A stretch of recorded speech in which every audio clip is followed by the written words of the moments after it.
Let me tell you about a mischievous billy goat who just couldn't resist a farmer's golden corn. You know how goats are.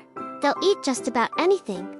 But this particular billy goat had developed quite a sophisticated palate. Every morning, Farmer Joe would wake up at dawn to tend to his prized cornfield.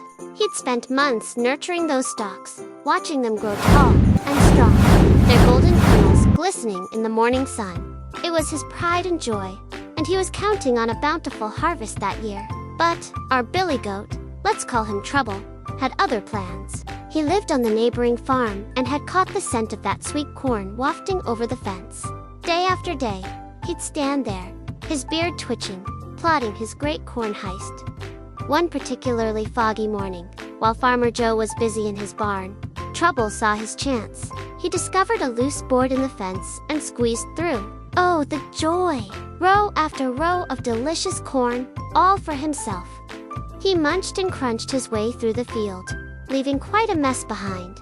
When Farmer Joe finally discovered the destruction, he was beside himself.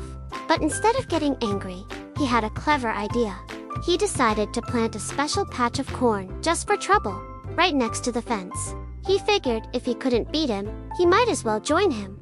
And you know what? It worked! Trouble became Farmer Joe's unofficial taste tester, and they struck up an unlikely friendship. Every morning, you'd see them together, Farmer Joe tending his crops, and Trouble munching away at his personal corn patch, both content with their arrangement. The other farmers in the valley thought Farmer Joe was crazy, giving away his corn to a goat. But he just smiled and said, "Sometimes the best way to solve a problem is to make it part of the solution." And that's how a troublemaking billy goat became the most respected food critic in the valley.